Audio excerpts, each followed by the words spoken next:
জেঠুমনি, জেঠুমনি তুমি একটু মাকে বোঝাও না প্লিজ। টেনশন করো না রানী। আচ্ছা, তুমি শুক্লাকে তো দেখছো, এতদিনে নিশ্চয়ই চিনেও গেছো।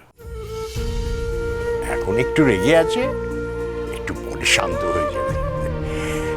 তবে হ্যাঁ, একটা কথা মা, বাধা যখন পড়েছে তখন আজাদ যেও না। মানে আমার মনে হয় আজকে কথাটা না তোলাই ভালো, দু একদিন পরে যেও, কেমন? আপনি আসুন, বসুন। হ্যাঁ রানী, বাবা কিন্তু ঠিকই বলেছে, তোমার হাতে তো এখনো সময় আছে, আর লাস্ট ডেট তো দেরি আছে এখন। ঠিকই, দু একদিন পরেই যেও। আর সেরাম যদি হয়, মানে তোমার শাশুড়ি বা জয় যদি যেতে আপত্তি করে, তাহলে সেরকম হলে বাবা আমি চলে যাচ্ছি। হ্যাঁ, আমার তো কোনো অসুবিধা নেই, আমি তোমার সঙ্গে চলে যাব। কেমন? একদম চিন্তা করো না। হ্যাঁ, আমি আর কি বলবো, আমি তো আগেই বলেছিলাম। ব্যাস, তাহলে হয়ে গেল, সব প্রবলেম সলভ, আর কোনো সমস্যাই নেই। আর রানী, তুমি কিন্তু একদম টেনশন করবে না। আরে বাবা, কেউ না গেলে আমি আর দেবু আছি তো, আমরা যাবো তোমার সাথে। আরে ওরাও যাবে, কোনো ব্যাপারই নয়। চল।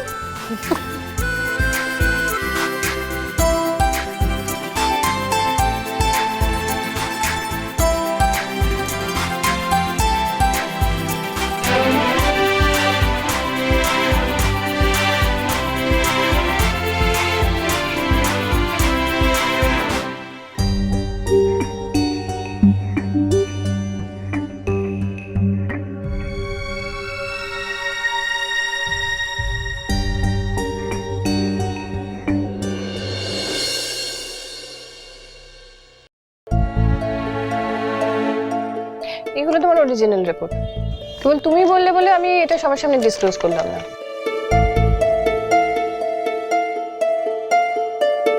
আমার তো মনে হয় এই রিপোর্টটা সবার সামনে আসা উচিত।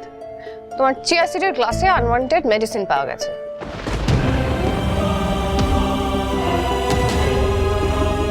আর আর সেম মেডিসিন তোমার ব্লাড স্যাম্পেলে পাওয়া গেছে। It's dangerous. রানী, এটা যদি রিপিট হয়, তোমার কিন্তু প্রেগন্যান্সি এফেক্টেড হতে পারে।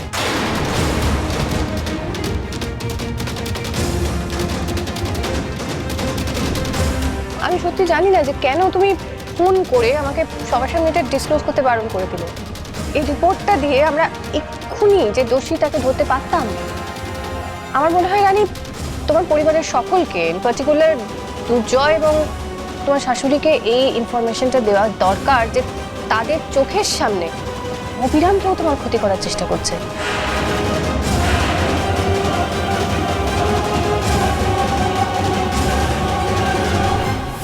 এক্সকিউজ মি, আচ্ছা ওই যে রিপোর্টটা আমি দিয়েছিলাম সেটা হয়েছে? কোন রিপোর্টটা ম্যাডাম? আমি একটা ওই ব্লাড স্যাম্পল আর একটা গ্লাসের স্যাম্পল দিয়েছিলাম। ও হ্যাঁ হ্যাঁ, ওটা তো রেডি আছে, জাস্ট ডক্টর সামন্ত সিগনেচারটা বাকি আছে। ওকে, আপনি চাইলে আমি আপনাকে আনঅফিশিয়ালি রিপোর্টটা দেখাতে পারি। প্লিজ।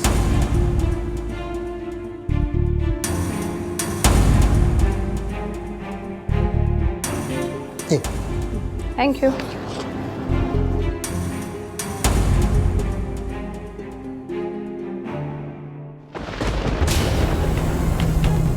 মাই গুডনেস, তার মানে যা সন্দেহ করেছিলাম তাই। রানীর ওই চিয়া সিডসের গ্লাসে এই ওষুধটা মেশানো হয়েছিল। কে মিশিয়েছিল? এতটা হার্টলেস কে হতে পারে যে একটা প্রেগনেন্ট মেয়ের খাবারে এরকম একটা...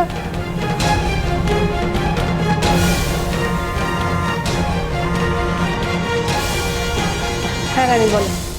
হ্যাঁ ডক্টর আন্টি, আপনি কি রিপোর্টটা পেয়ে গেছেন? আর যদি পেয়ে থাকেন তাহলে রিপোর্টে কি আছে একটু বলবেন? আমি আনঅফিশিয়ালি রিপোর্টটা পেয়েছি, বাট প্যাথোলজিস্ট মানে ডক্টর সামন্ত সাইন হয়ে আসেনি। বাট মানে তোমার ক্লাসে একটা আনওয়ান্টেড মেডিসিন স্যাম্পল পাওয়া গেছে, সেই মেডিসিন স্যাম্পলটাই আবার তোমার ব্লাডে পাওয়া গেছে। দ্যাট মিনস কেউ ডেলিবারেটলি তোমার ক্ষতি করার চেষ্টা করেছে। বাট কেন?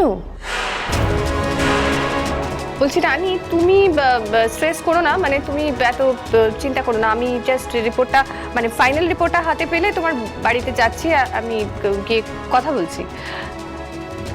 দিস ইজ ক্রাইম, মানে এত বড় শত্রুতা তোমার সঙ্গে কে করলো আমি তো বুঝতেই পারছি না। আন্টি, আমি জানি কাজটা কে করেছে, কিন্তু সবার সামনে বলতে চাই না।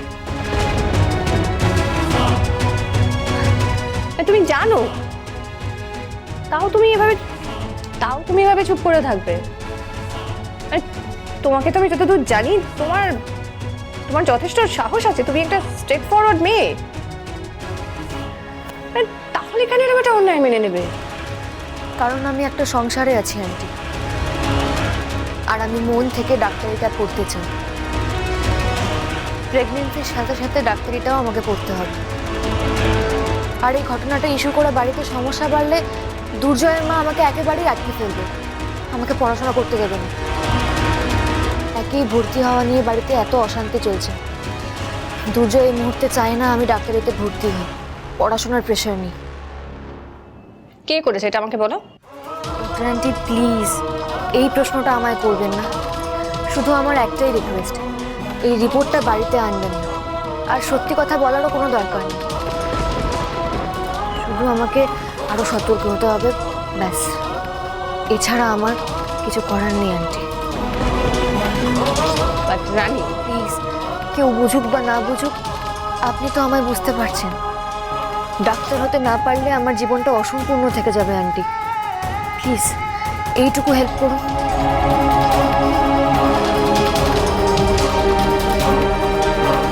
বেশ, তাই হবে, কিন্তু তোমাকে কথা দিতে হবে যে তুমি খুব সাবধানে থাকবে। আর ম্যাডাম, হ্যাঁ, ডক্টর সামন্ত সাইন করে দিয়েছেন। রানী 1 মিনিট।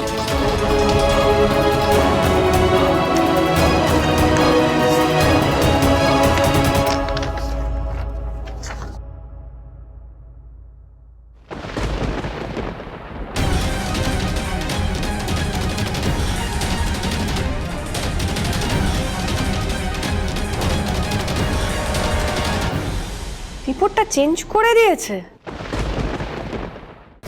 এর মানে কি? রিপোর্ট চেঞ্জ হয়ে গেছে তো? কি হচ্ছে আমি তো কিছুই বুঝতে পারছি না। আমি বুঝতে পারছি, আর আমি জানি কে চেঞ্জ করিয়েছে। তো জানো তো সেটা বলো, নাকি সেটাও বলা যাবে না? যারা চায় না এই খবরটা সবার সামনে আসুক, তারাই করেছে আন্টি। তারাই নিশ্চয় সামন্তকে বলে প্রলোভন দেখিয়ে রিপোর্টটা চেঞ্জ করিয়ে নিয়েছে। রানী, আমি একজন ডাক্তার, এইসব অন্যায় মেনে নেওয়া আমার পক্ষে একেবারেই সম্ভব না। জীবনে আমি কোনোদিনও কোনো অন্যায়ের সাথে আপোষ করিনি, আর আজও করবো না। প্লিজ ডক্টর আন্টি, আমার কথাটা একটু বুঝুন। আমি আর কোনো অশান্তি চাই না, এতে আমার পড়াশোনার ক্ষতি হচ্ছে। আপনি প্লিজ ফলস রিপোর্টটা নিয়ে চলে আসুন, আর সবাইকে জানান যে রিপোর্টে কোনো অসুবিধে নেই। আমার জন্য এইটুকু করুন আন্টি, প্লিজ আন্টি, প্লিজ। তুমি একেবারে বুঝতে পারছো না রানী, prevention is better than cure. যেখানে তোমার উপর অলরেডি একটা এত বড় আঘাত দেওয়া হয়েছে, সেখানে যদি তুমি কোনো স্টেপ না নাও, তো সেটা আরো বড় আকার ধারণ করবে। যে বা যারা তোমার ক্ষতি করার চেষ্টা করেছে, তারা যখন দেখবে যে ক্ষতি করে তোরা পার পেয়ে গেছে, তখন তারা প্রশ্রয় পেয়ে যাবে, সাহস পেয়ে যাবে, আরো বড় ক্ষতি করবে তোমার।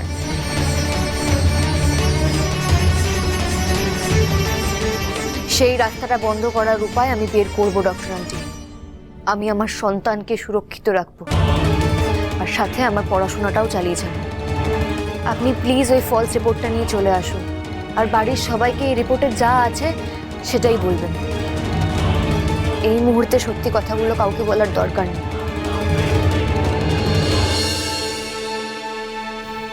আপনি আমার জন্য যা করেছেন এমনটা কেউ করবে না আন্টি।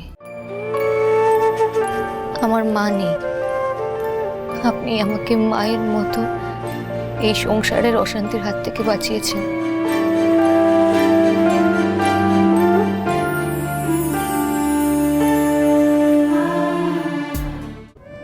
ওরে অরিজিনাল রিপোর্টটা তোমাকে দিয়ে গেলাম। তুমি মায়ের মতো যখন বললে তখন একটা কথা তোমাকে বলছি রানী, প্রথম দিন থেকে হাল শক্ত করে ধরো রানী, নইলে সমস্যা তোমার পিছু ছাড়বে না। আর যে ক্রাইম করছে সে বুক ফুলিয়ে ঘুরে বেড়াবে, আরো ক্রাইম করবে, সেটা মেনে নেবে না। বুঝতে পেরেছো?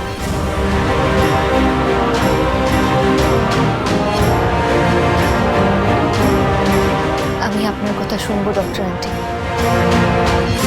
এই ঘটনা রিপিট হবে না। দোষীদের শাস্তি কি করে দিতে হয় এটা আমার খুব ভালো করে জানা।